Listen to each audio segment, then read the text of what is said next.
Monseigneur, à la fin du mois, une de vos compositions les plus récentes, La Passion selon Matthieu, va être jouée à Moscou et à Rome. Et à Moscou en présence du patriarche Alexis II, à Rome en présence du cardinal Walter Casper. Est-ce une façon originale de travailler au rapprochement entre l'Église orthodoxe russe et l'Église catholique? Alors, comme vous le savez, cette année, nous avons la date commune entre les catholiques et les orthodoxes pour la célébration des Pâques et de la Semaine Sainte. C'est peut-être une occasion pour manifester notre unité dans la foi en Christ qui a souffert et qui est ressuscité pour le salut du monde. Donc, ce n'était pas mon idée de jouer le concert pas seulement à Moscou mais aussi à Rome. C'était l'idée qui vient des musiciens, mais je pensais que peut-être voilà, c'est une bonne occasion pour faire connaître notre tradition orthodoxe aussi à travers la musique. Parce que normalement, en Occident, on sait quelque chose sur les icônes de l'Église orthodoxe. Parfois, on sait quelque chose sur notre théologie, sur les pères de l'Église. Il y a aussi des enregistrements de la musique sacrée. Mais ici, dans mon œuvre, j'ai essayé de faire peut-être une synthèse de la tradition occidentale, de la tradition de Bach et de la tradition orthodoxe russe du chant liturgique. Ce n'est pas une musique pour le culte, c'est une musique pour le concert, mais quand même il y a ces deux influences, c'est-à-dire une influence occidentale et aussi une influence très forte du chant liturgique de l'Église orthodoxe. En plus, il y a peut-être certaine influence de quelques compositeurs du XXe siècle, comme par exemple Shostakovich et Prokofiev. D'après vous, y a-t-il un rapport entre la musique et la théologie et quelles sont les qualités nécessaires pour être un bon musicien et un bon théologien? Voilà, pour être un bon musicien, il faut étudier la musique pendant au moins 15 ans. Pour être un bon théologien, il faut étudier la théologie pendant au moins 10 ans. C'est mes calculs qui sont fondés peut-être sur l'expérience. Il y a bien sûr un lien entre la musique et la théologie parce que la musique utilise une langue qui est assez proche la langue de la théologie. Et en plus, à travers la musique, on peut disséminer quelques messages qui sont assez difficiles d'exprimer en utilisant la langue humaine. Donc, c'est un autre moyen. Et si vous pensez de la musique sacrée, c'est bien sûr une théologie. Si vous pensez par exemple de la musique de Bach, c'est vraiment une théologie très profonde. Donc il y a bien sûr un lien. Malheureusement, dans la musique, disons, du 19e siècle et surtout du 20e siècle, et spécialement dans la musique de l'avant-garde, ces liens est parfois complètement perdu. Mais aussi, on peut dire que vers la fin du XXe siècle, les compositeurs, quelques compositeurs, comme par exemple Arvo Pärt, ou par exemple John Tavener en Angleterre, ou Henryk Górecki en Pologne, ils retrouvent ces liens entre la théologie et la musique. Monseigneur, vous êtes auteur de plus de 500 publications en russe et en langue occidentale, dont 30 livres. Vous êtes un grand connaisseur des pères de l'Église. Pouvez-vous nous dire quel serait l'intérêt pour l'homme d'aujourd'hui d'étudier les pères de l'Église? Et quelle est la méthode que vous avez appliquée dans vos recherches et dans vos études? Alors, très souvent en Occident, on pense que les pères de l'Église, c'est une lecture très académique. C'est une lecture pour les professeurs de la théologie, peut-être pour les étudiants. Et on ne lit pas les pères de l'Église comme on lit par exemple les romans. En Russie, au contraire, vous pouvez remarquer que même dans le métro, il y a quelques gens ordinaires qui lisent les livres des pères de l'Église. Donc vous pouvez voir une femme avec un volume d'Isaac le Syrien dans le train de métro à Moscou. Parce que pour beaucoup d'orthodoxes, les pères de l'Église, c'est une lecture quotidienne, c'est un enseignement de la vie spirituelle et il y a beaucoup de choses chez les pères de l'Église qui ont une relevance à la vie contemporaine et à la vie spirituelle en général. L'édition française de votre ouvrage sur Saint Grégoire de Nazianze, Le chantre de la lumière, introduction à la spiritualité de Saint Grégoire de Nazianze, vient de paraître aux éditions du Cerf. Quels sont les traits particuliers de la vie et de l'enseignement de Saint Grégoire de Nazianze? Pour la tradition orthodoxe, Saint Grégoire était le théologien. Il était le théologien par excellence. Dans la science religieuse d'aujourd'hui, quand on parle des pères de l'Église orientale, on parle plutôt d'Origène, de Grégoire de Nice, parfois de Maxime le Confesseur, et pas beaucoup de Saint Grégoire de Nazianze.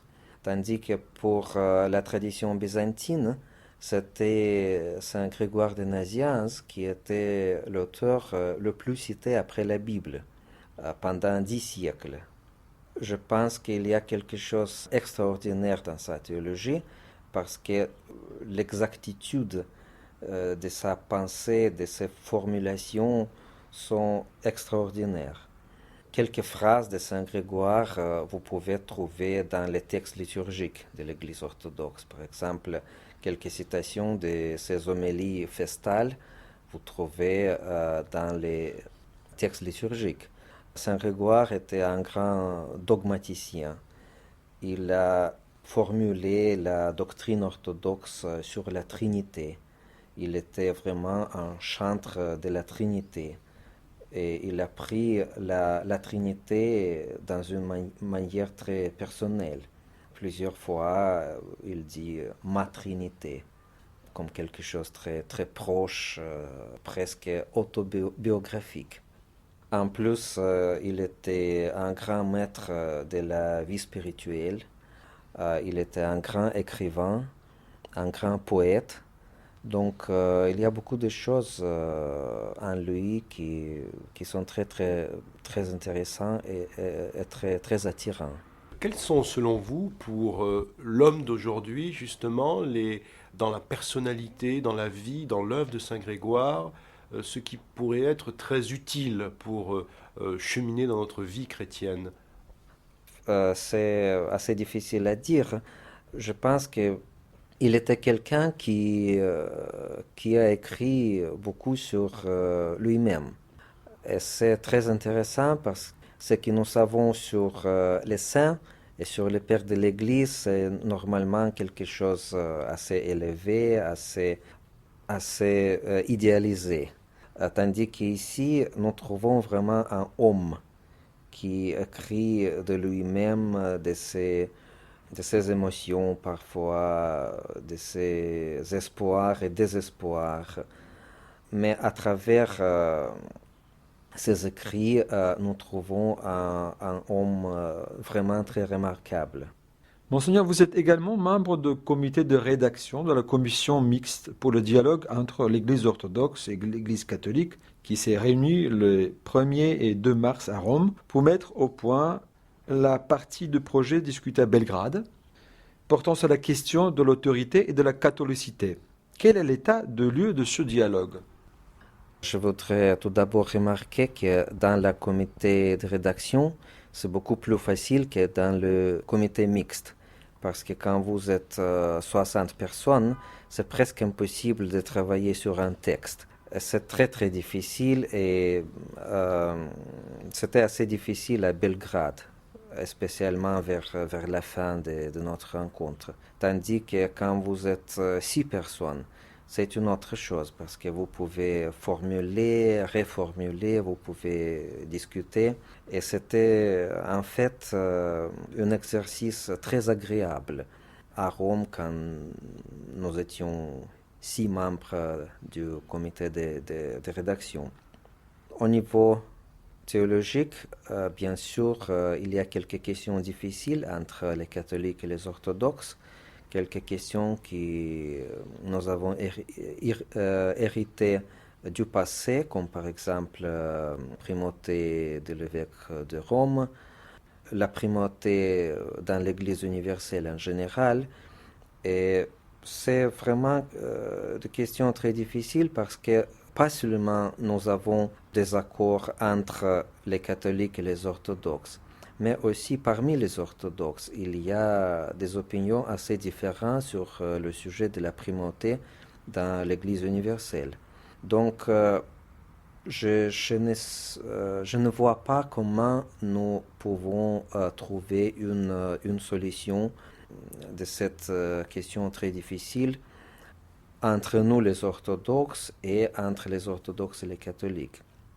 Mais avec la grâce de Dieu, on peut au moins essayer de trouver quelques formules pour cette question.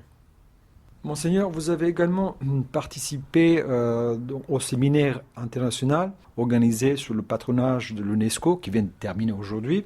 Séminaire intitulé Dialogue des cultures et des civilisations, le pont entre les droits de l'homme et les principes éthiques. La question que je voulais vous poser aujourd'hui en Occident, dans les droits de l'homme et les principes éthiques, l'éthique elle-même, a acquis une autonomie par rapport à la révélation. Dans quel sens l'Église orthodoxe en général, l'Église russe en particulier, peut rentrer et comment elle doit rentrer dans ce dialogue avec, si vous voulez, ces postulats, ces principes d'éthique autonome. Très souvent, on pense que l'idée des droits de l'homme est quelque chose de sacré. On ne peut pas la toucher et il n'y a rien de discuté. En fait, on peut remarquer que parfois ce concept est utilisé pour оправдывать. Justifié. Cette idée est utilisée pour justifier quelques actes qui, dans la tradition chrétienne, dans la tradition orthodoxe, sont considérés comme inacceptables. Par exemple, le soi-disant mariage homosexuel ou l'adoption par les couples homosexuels, l'adoption des enfants. Donc, entre la société séculière et les églises, il faut un dialogue sur ces sujets. Je ne peux pas dire que l'éthique est quelque chose autonome d'un système de pensée en général, parce que par exemple, pour un croyant, toute éthique est fondée sur la foi. C'est-à-dire, éthique, c'est une partie d'un système de valeurs qui est fondé sur la foi, sur la religion. Donc, à tous les points où nous ne sommes pas d'accord avec l'éthique séculière, c'est exactement les points qui sont enracinés dans cette distinction entre l'éthique autonome et l'éthique qui est fondée sur les valeurs religieuses. Que peut apporter l'orthodoxie à l'Occident ? L'orthodoxie est déjà une partie intégrante de l'Occident. On ne peut pas dire que l'orthodoxie est quelque chose d'étrange, quelque chose d'importé. C'est une partie intégrante de l'Occident, de l'Europe, spécialement maintenant avec l'entrée de Bulgarie et de Roumanie dans l'Union européenne. C'est une partie d'identité européenne. L'orthodoxie, c'est une vérité théologique, une vérité religieuse. En plus, on peut dire que l'orthodoxie a une tradition très riche de la vie spirituelle, de l'art ecclésiastique, de l'icône, du chant liturgique, de la théologie. Donc, il y a vraiment beaucoup de choses à apprendre de l'Église orthodoxe.